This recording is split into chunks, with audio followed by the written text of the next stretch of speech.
Good morning, Knicks Nation. Today is Tuesday. It is the 10th day of August, 2021. I hope you're COVID free today. I hope your family is COVID free and healthy, and that the basic needs of your family in terms of food, shelter, clothing, and health are being met. Blessings upon those that work in the healthcare field, trying to save lives. Blessings upon those that pick up garbage for us to keep our places clean. Blessings upon those that make deliveries for us for our convenience. Double blessings on those that are trying to deliver boys and girls, men and women, children, babies, teenagers, from the clutches of sex slave and human trafficking operations going on around the earth and in the United States. And those that are trying to deliver these boys and girls and these innocents from the clutches of pedophilia, child molestation, and child prostitution. Curses upon those that support these industries and those that practice these things. Finally, blessings upon those that are trying to help the homeless. 600,000 men, women, children, families, veterans living on the streets in the United States and millions around the world. Blessings upon those that are trying to help and on them themselves, for theirs is the kingdom. There was a basketball game yesterday. It was unexpected. What apparently happened was the Washington Wizards were supposed to play the Indiana Pacers on Sunday. But apparently because of the COVID protocols, Washington did not have enough players to field a team to play the game. So instead, the Indiana Pacers played our New York Knicks yesterday on Monday. And what a game it was. This is the second game of the point guard experiment with Emmanuel Quickley. Now, yesterday he played a tremendous game. He ended up with 32 points yesterday. He was the best, one of the best players, one of the two best players on the floor. He ended up with 8 assists again yesterday, 2 rebounds, 2 steals, 1 turnover. Played 33 minutes. Excellent game again. And so I realized that the definition of point guard has changed to the point where, no pun intended, people are not recognizing what's being called the point guard as a point guard. Traditionally speaking, a point guard is the guard that sets up the offense, the guard that gets everybody involved, that causes the ball to move. That's generally the point guard. Okay, that's why they call it the point. He is the point from which everything begins. The flow of the game, the ball, the movement of the ball, the movement of players, the calling of the plays. The point guard. He is generally and traditionally not the first offensive option. In fact, usually he's one of the last offensive options. But that has changed with James Harden, with Russell Westbrook, guys like John Wall, and of course Stephen Curry. The point guard position has changed so that it is no longer the traditional point guard. Now, you still have some traditional point guards, such as Chris Paul. He's a traditional point guard. He sets up the offense. He's not a score-first point guard. He can score, which is what makes him one of the top point guards in the history of the game. He can score, but he is really master at setting up the offense, at moving players into right positions, at getting the ball to move where he wants it to move, and helping his team get easy baskets. That's generally the point guard. But speaking of that, Emmanuel Quickley he came into the scene as a rookie, as a shooting guard. But he declared yesterday after the game that he's a point guard. And so he does have the ball in his hands a lot, but oftentimes he is the first option on offense. So he has the ball and he's the first option, a la Russell Westbrook or James Harden. Now, the problem with that is that Russell Westbrook and James Harden, both having been drafted by the Oklahoma City Thunder, having played together and then played in separate teams with great players around them, never won a championship. Okay, neither. Now, Stephen Curry, won a championship, but I don't think he would have won it without a Klay Thompson and a Draymond Green. Klay Thompson being a wing. Also, the Golden State Warriors, because of the said Klay Thompson and Draymond Green, uh, two of the best two-way players in the NBA in their primes. Of course, now we're not in their primes, but at the time, that's what, together with a Stephen Curry, and Stephen Curry being efficient, at shooting the ball, and Draymond Green actually playing the point forward on that team, if you want to be honest about it, which means he was also setting up the offense. That's what caused him to win the championship. But when you put everything in the hands of one man, like James Harden with Houston, or Russell Westbrook when he was in Oklahoma City, they'll pile up colossal stats, and they may, make a good record during the season, but they don't win championships. You got to have team defense. You have somebody that's actually willing to give up shots. You got to have also somebody that's willing to get really set up plays. That's not the guy with the ball. So that's the danger I see with it. But that being said, apparently this is the way Emmanuel Quickley is going to play as a point guard. Now, he said also yesterday, which made sense, that the game before when they played Toronto, he was focused too much on trying to be a traditional point guard, trying to set up everyone, trying to set up the plays and put people in position, that it hurt him, he said, offensively. That yesterday he was more himself, which is score first. Okay. Now, if you want to call that a point guard, okay, we don't want to argue about that. But the bottom line is he was much more efficient and obviously much more comfortable playing the role of a score first guard. Okay. He was much more comfortable with that. And so, he ended up with 32 points. The Knicks played very well as a team. Obi Toppin, again, scored 22, had 9 rebounds, 2 assists. He had 5 turnovers, Obi had some terrible turnovers yesterday. When he turns the ball over, it's ugly. It's not like he just throws a bad pass or throws a pass to somebody that drops the ball and it's a turnover. He just throws the ball away sometimes. And so, yeah, we got to help him with that. This is where the Summer League comes in. He had 5 turnovers. I'd say 3 of them were really bad, unnecessary turnovers. But this is where Summer League comes in. Like I said, I think the Summer League is going to benefit Obi Toppin more than any other player on the Knicks because he's getting to let himself loose, get into his game. His jumper was wet yesterday. He was 3 of 6 from 3, shot 50%, and it seemed like the longer the game went on, the better he shot the ball. After the game, Tom Thibodeau called him and Emmanuel Quickley aside and gave him some words of, I'm sure, of instruction and encouragement. And that's showing you that he really is watching this very closely. And they're both going to play a role, obviously, on this year's team. So Toppin played good. Jericho Sims was, again, efficient. 9 boards, 8 points, 4 of 4 from the field. Like I said, seems to be his game, an efficient game. I still see a Buck Williams style with him. He's not going to be the guy to shoot 3-point shots, but he's going to be within 15 feet of the basket, and he's going to be very effective there. He's going to be very effective there. So he also played a solid game. Quentin Grimes continued to struggle with his shooting. He did get 6 rebounds and 4 assists. And the thing is about him, as we talked about him coming out of the University of Houston, for me, he was one of the best rebounders from the wing position, from the 2 guard position or the wing position that I have seen in college basketball in a while. He really is a strong rebounder for a guy that's about 6'5". And he showed that yesterday, collecting 6 rebounds total. And then again, 4 assists.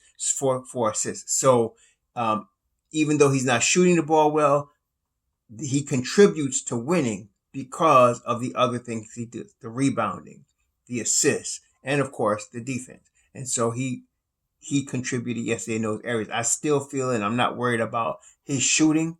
It's going to come along. He's got a really nice jump shot, a pretty jump shot. Some people compare it to Allen Houston's shot, and it is. I can see that. It's a textbook jump shot. And he's going to be able to hit it. It's just that right now he's got to get acclimated to everything. And remember now, this is a kid that went to Kansas, all high school All-American, McDonald's All-American, didn't work out. And then he went back to Houston, transfer, and became, a really good player. So it's obvious that he might have a pattern of starting slow. That's my point. And so I still am not worried about him. He's going to be all right. He's definitely going to put the work in, being in the Knicks culture. He's going to put the work in. And so I believe his shot will start dropping. He's not going to be, I don't think he's going to be like Ray Charles. Need the Ray Charles glasses. Eventually his shot's going to drop. But to me, one of the best players on the floor yesterday was Deuce McBride. For a number of reasons. First of all, he very efficient yesterday. He scored 14 points, but he only took 7 shots. He was 5 of 7 from the field, 2 of 3 from 3-point line, 2 of 3 from on the foul line. He had 3 rebounds. He had an assist and a steal. All around good game. Defense was, of course, tight. What I liked about Deuce McBride is one of the things that you want to see in really good players is poise. One of the things we saw in Emmanuel Quickley last year as a rookie was he was very poised all the time under pressure. Never got rattled. That is Deuce. He's very poised, doesn't force the game, lets the game come to him, doesn't force his shot, but when he sees his opportunities, he's very efficient in making his move. The mid-range game was there yesterday. As I said, he dropped 2 threes yesterday. And of course, he flashed the athleticism that I know he has also, because at the end of the game, he did a backdoor cut and flushed it to put the game out of reach and put the icing on the cake. And so, very efficient. He's really the point guard of the future. What I like about him, aside from what I just named, is he could play the main point guard, a real, traditional point guard. He can be an attacking point guard, and he can play off the ball as well. So yesterday, he was paired with Emmanuel Quickley, who, of course, Emmanuel Quickley took 21 shots. And it didn't affect the efficiency of Deuce McBride's game. He just let Emmanuel Quickley take his shots, and Deuce McBride just picked his spots. And when there was a play for him to make, he made it. I was very impressed with him. I'm very happy the Knicks got him. And he really is the point guard of the future for us. And if he keeps playing like this, in the summer league, I think he's going to end up in the rotation. Because even though Emmanuel Quickley, they may call him a point guard, he's going to be backing up Evan Fournier. He's going to come on the court with Derrick Rose, and it's going to be him and Rose, and he's going to be off the ball. But there are definitely going to be sets where you're going to see McBride and Quickley, or McBride and Rose. You're going to see that because, or McBride and Kemba. You might see that also, depending on how the availability of Fournier is from game to game. But I think he's going to break the rotation. I think he's going to get some minutes, and I think he's going to do very well. Yeah, there's that. I really was impressed with him again yesterday. Very efficient. I just like the fact that he played 25 minutes, didn't force anything. See, if he was doing that, with Quickley doing that, it wouldn't have turned out well. He backed up and he let Quickley, force the pressure or whatever. And Quickley played well. Like I said, 11 of 21. He shot 52. Quickley shot 52% from the field, although he was 4 of 12 from 3, shooting 33%. 6 of 6 from the line.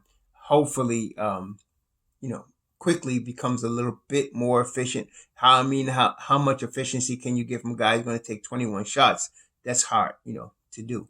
But, he could, Quickley play good, but I think he could be a little bit more efficient on his 3-point shot. But Deuce McBride was very efficient. And I like the fact that he showed a variety. He shot a couple of threes.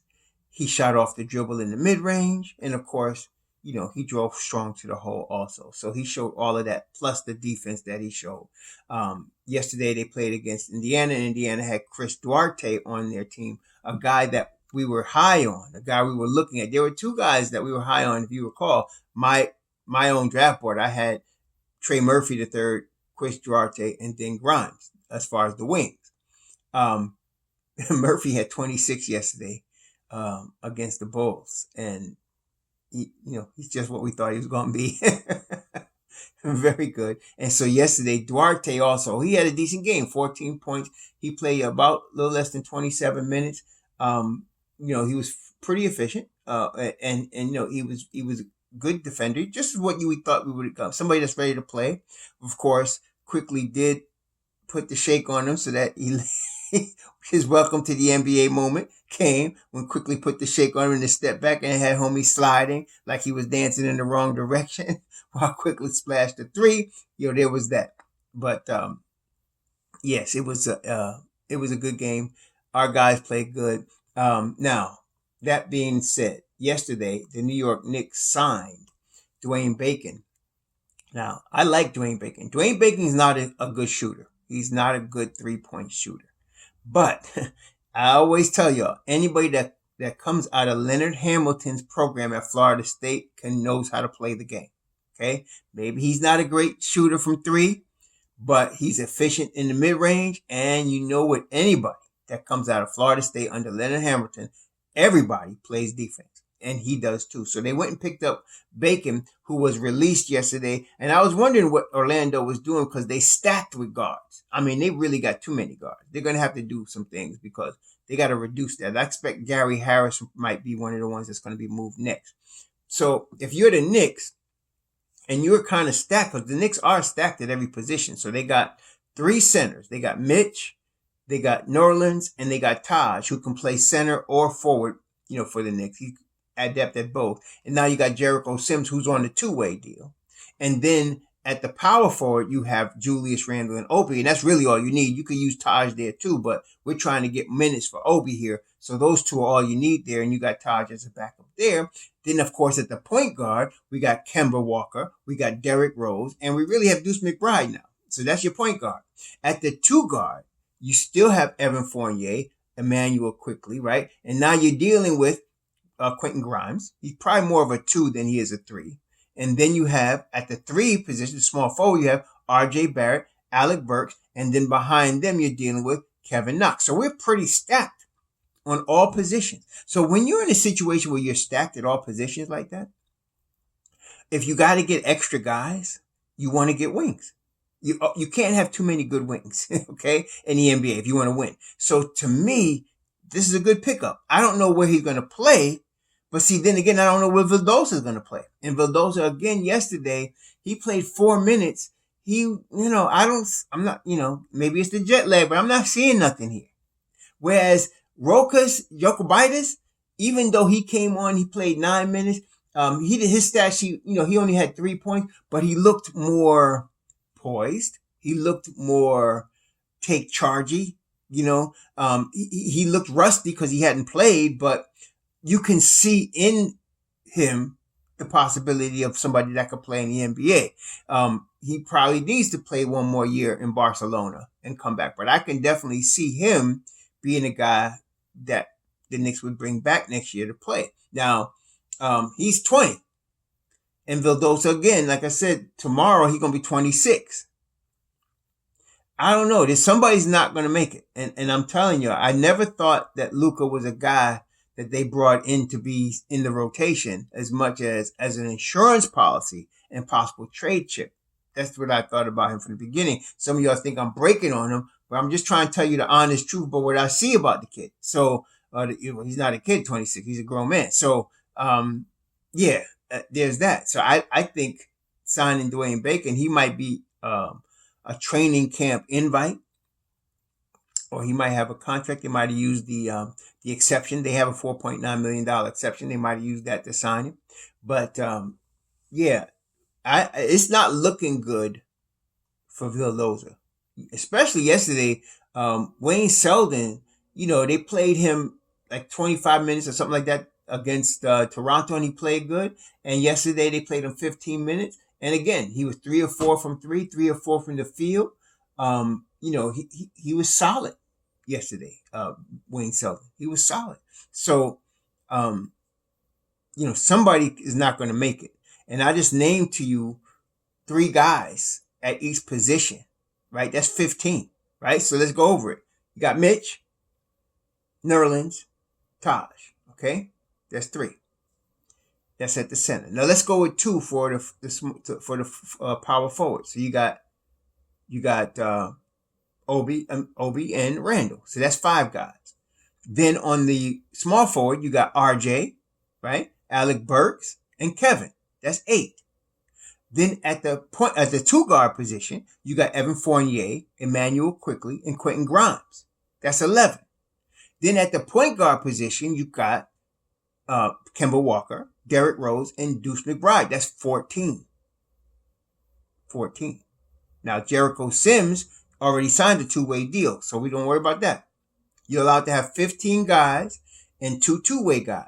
You can bring 20 players into your training camp, but at the end of the day, you can have 15 players and two-way players. That's it, right? So now you got one two-way player already, and you got 14 players. Now, if Bacon is going to make the team, and he's only 25 and he's been in the NBA and there's a high likelihood he's going to be there, not only because he can play, but also because he's very good friends with Kemba, having played with him in Charlotte, and he played with Evan Fournier in Orlando.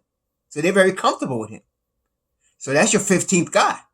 So either Vildosa is going to the G League at age 26 and they're going to pay him $3 million, or he's going to get cut and they're going to save the $3.3 million. I'm trying to tell you, it's looking like the latter to me. Okay? It's looking like the latter. So they play again tomorrow against the Lakers. Let's see what happens. If you see Vildosa don't get more than 10 minutes, he's done. I'm going to tell you right now, he's done. Okay? If he don't get more than 10 minutes tomorrow, he needs to get at least 10 minutes tomorrow so that they can say, okay, we're trying to see what we got with him. If you see him get 4 minutes tomorrow or less, or less than 10, they've already decided they're going to cut him. I'm trying to tell you right now.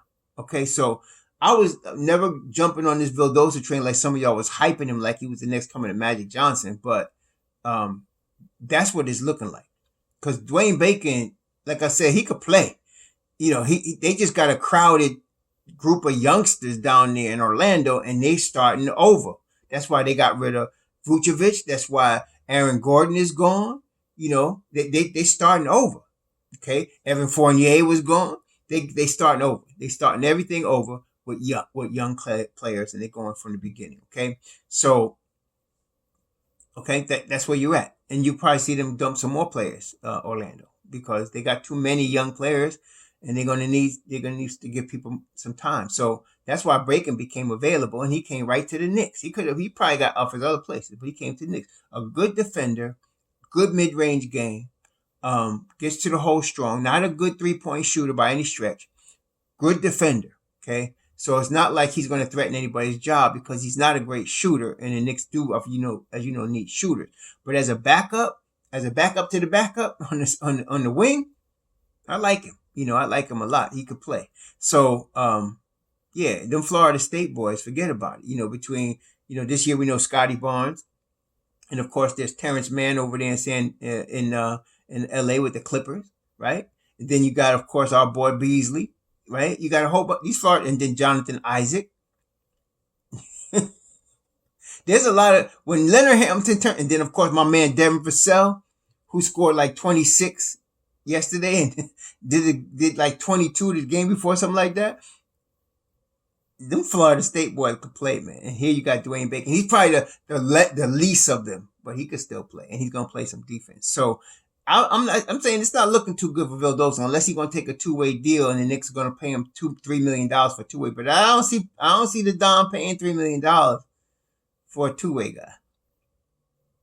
Okay, so anyway, there's that. Next game is against the Lakers Wednesday at 10. And like I said, I'm very happy with the development of our young players. That it's very solid this year. There's no erratic play, so that you're wondering what you're getting.